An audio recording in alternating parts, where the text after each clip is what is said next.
Bom dia, pessoal! Sejam muito bem-vindos ao canal. Hoje a gente tá aqui pra falar de home office, então já pega teu cafezinho aí. Inclusive, é uma das coisas que tu precisa ter no teu home office, se tu gosta de café, uma cafeteira. Mas enfim, vem comigo nesse vídeo que a gente vai falar aqui sobre todas as coisas que tu não pode esquecer de colocar no teu home office, pra que ele realmente ajude na tua rotina, faça com que tu consiga trabalhar super bem, seja confortável e também seja bonito. Bom dia, porque eu estou gravando de manhã num feriado. Bom dia! Se você está me vendo detalhes, tá tudo certo. Vamos lá! Primeira coisa que a gente precisa falar do home office é da bancada de trabalho, afinal ela é o elemento mais importante, né? Então já vamos começar por ela. Dimensões da bancada que tu precisa cuidar no teu home office. Uma bancada com 1 metro de largura eu acho muito pequena, tá? Principalmente se tu tem um espaço que está inserido entre paredes. Eu acho desconfortável de ficar o tempo todo trabalhando ali, ou entre paredes ou entre móveis. Então assim, pelo menos 1,20 m, pra ficar realmente mais confortável, tu ter esse espaço assim pra se mexer, pra colocar alguma coisa do lado, né, apoiar, não ficar, precisa apoiar o cafezinho, né, precisa apoiar o cafezinho aqui do lado do computador, pra não ficar aquele espaço super compartimentado, tá? Então vamos lá, bancada de pelo menos 1,20 m, se for uma bancada para 2 pessoas trabalharem, pode ser uma bancada de 2 metros, 1 metro para cada um, já não fica tanto aquela sensação de estar tão apertado. Profundidade desta bancada, se tu for uma pessoa que trabalha com um notebook, dá para trabalhar ali com uma bancada de 45 já apertado, 50 tá bom. O ideal é uma bancada de 60 centímetros de profundidade, principalmente se tu trabalhar com um computador de mesa, né, tiver tela, ou mesmo se tu tiver um notebook, tiver mais uma tela acessória, é importante ter uma bancada de pelo menos uns 60 centímetros para que tu consiga apoiar alguma coisa, um papel, uma agenda, enfim, colocar o teclado, colocar a tela ali e não fique aquele negócio super apertado. Uma coisa bem importante na bancada também de cuidar é a altura dela, tá? Então a altura padrão de bancada geralmente é de 75 centímetros, mas dependendo da tua altura. Se tu for fazer uma bancada sob medida, isso pode variar um pouquinho. Importante também cuidar, já associado a essa questão da bancada, o modelinho da cadeira que tu vai comprar, né? Então se ela for uma cadeira, aqui no escritório a gente tem, não é essa, tá? Mas aqui no escritório a gente tem cadeiras que são ajustáveis, né? Então o encosto aqui é ajustável, a altura do braço é ajustável e a altura do assento também. Então essas cadeiras são muito legais, principalmente para quem usa o home office em mais de uma pessoa, né? Então uma pessoa vai usar em um momento, outra pessoa no outro. Essas cadeiras ajustáveis são muito legais porque a gente consegue fazer essa regulagem para ficar uma coisa mais ergonômica realmente para quem tá usando ali, né? Então precisa cuidar o quê? O que é a relação da cadeira com a bancada, né? O ideal é que a gente consiga entrar, a gente podia fazer um takezinho disso, né, depois. Ó, pessoal, como que funciona aqui. Então, esse aqui seria se a cadeira não entrasse embaixo. Então, o que acontece é que a gente acaba trabalhando assim, né? Na prática, assim. Mas enfim, então o que a gente quer é conseguir fazer essa regulagem da cadeira, né? Então aqui eu baixei ela pra gente conseguir entrar embaixo. E aí, neste modelo aqui, a gente consegue trabalhar com as costas bem eretas, apoiadas, assim, fica bem mais confortável. E essa cadeira aqui também, ela tem esse relax, né? Então fica bem confortável pra gente trabalhar aqui próximo do computador.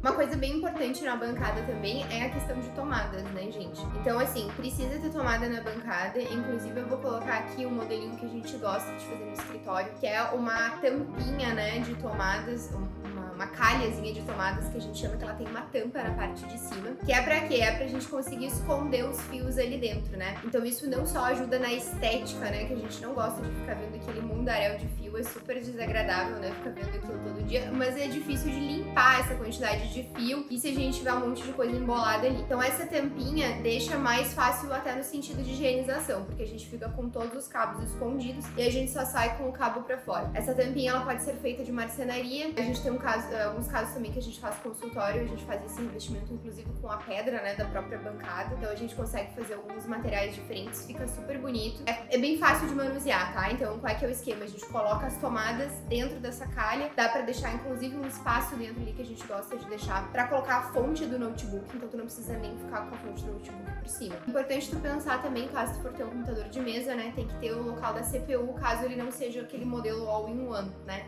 Então precisa fazer essa programação e pensar também por onde que vai passar o fio, para justamente não ficar essa questão de cabos todo, enfim, por cima espalhado. Uma coisa que eu acho muito legal de ter junto da parte da bancada, já falando em termos de armazenamento, é um gaveteiro. Pode ser tanto na direita quanto na esquerda, o que fica mais fácil pra ti, dependendo também se tu for destro ou canhoto. E esse gaveteiro, eu gosto que ele não seja uma coisa muito larga, tá? Justamente pra não ocupar muito espaço. Se tu tiver uma bancada bem vantajosa, tu pode fazer um gaveteiro mais largo. Mas às vezes um gaveteiro bem estreitinho, mas ter um gaveteiro, nem que ele não seja muito grande, é muito eficiente, porque a gente consegue guardar muita coisa ali. Se tu for uma pessoa que trabalha com papel e tu for fazer uma marcenaria sob medida, é legal calcular que entre pelo menos uma folha de ofício ali, que vai ficar um gaveteiro de uns 30 centímetros de largura, mais ou menos, né? Seguindo nessa linha de armazenamento, se tu tiver a oportunidade, eu super recomendo que tu tenha pelo menos um armário maior ou algum aéreo, enfim, algum espaço pra tu guardar aquelas baguncinhas, né, que a gente vai tendo ao longo da vida pra guardar. Se tu for uma pessoa que já acumula documentos e tal, pode pensar num local de pasta arquivo. A gente gosta muito de fazer pros clientes, que é aquela pasta que a gente coloca em pé, então ela tem aquelas etiquetinhas, tu consegue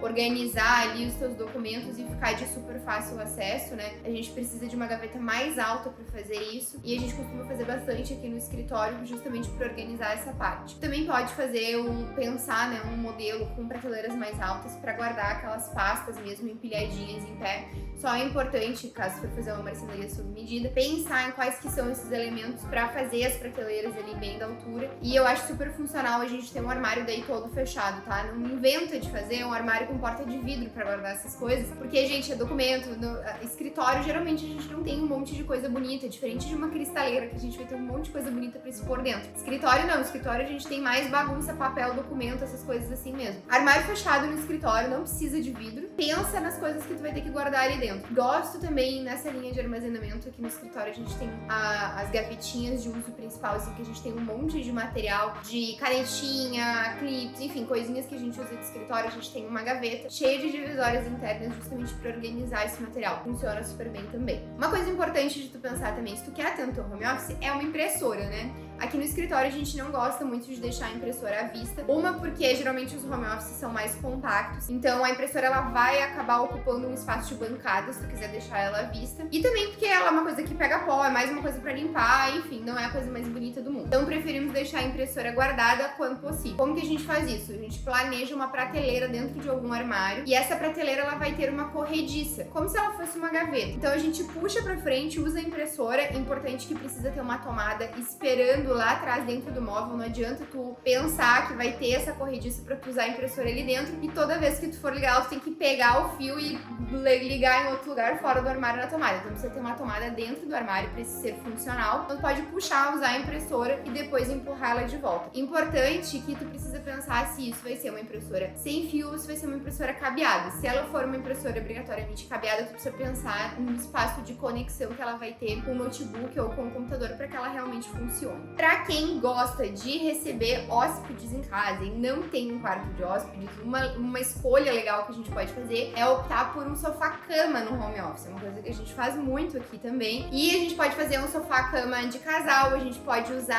fazer uma cama de marcenaria também, que caiba um colchão de solteiro pra ficar como se fosse um sofá contra a parede, assim. Então tu pode usar isso no dia a dia também pra sentar. Quem gosta de tocar algum instrumento pode usar, vou tocar um violão, por exemplo. Pode sentar, né, nessa cama barra sofá ali que a gente criou. Então pode usar isso para sentar, tocar algum instrumento, para ler um livro, pode colocar uma luz de leitura bastante interessante, né? Então é um local bem interessante de aproveitar para múltiplos usos, né? Então tanto como um formato sofá no dia a dia, como uma cama de hóspedes e também ali um local de leitura, né? Então pode ser tipo uma chaise, alguma coisa assim. Então a estética tu pode trabalhar de acordo com o que for interessante para ti. Gostaria de ter uma cama de solteiro, mas eu queria ter mais um lugar para alguém dormir, né? Eu queria ter 2 lugares pra alguém dormir, mas não dá pra colocar um sofá-cama, né? Tem alguns casos que realmente não dá. Pode também usar o formato de cama auxiliar na parte de baixo. Então, enfim, o home office é um lugar que dá pra gente trabalhar bastante com essa questão de marcenaria inteligente. Seguindo na linha iluminação que eu acabei de falar, isso é um aspecto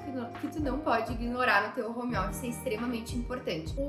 Como todas as áreas de trabalho, né, que a gente chama cozinha também é assim, mais importante do que termos uma iluminação no centro, né, atrás de nós, é importante essa iluminação que a gente vai ter vindo de cima. Então, se tu tem algum aéreo em cima da tua bancada de trabalho, tu vai optar por colocar uma fita de LED ali, bem potente, pra realmente iluminar essa bancada de trabalho. Se tu não tem um aéreo na parte de cima, tu pode colocar uma iluminação no forro, tu pode colocar uma iluminação com spots na parte de cima, tu pode, uma que eu gosto muito de colocar pra bancada de trabalho é a R70, ela é uma iluminação super potente, ela vai fazer essa iluminação, vai clarear muito a superfície de trabalho, principalmente se tu for uma pessoa que escreve, que desenha, que anota na agenda, enfim. E aí tu pode fazer um circuito separado também pra ela. Então, quando eu estou trabalhando no computador, eu não quero que essa iluminação em cima esteja ligada porque ela vai conflitar com a luz da tela e vai ficar muito forte. Então tu pode fazer um circuitinho separado. Não é importante ter aquela iluminação de centro super forte. Por quê? Porque se tu tem uma iluminação atrás de ti e tu tá aqui debruçado em cima da bancada trabalhando, o que vai fazer? Essa luz vai fazer sombra sobre a bancada, tá? Então é importante cuidar da iluminação, que ela precisa ser uma iluminação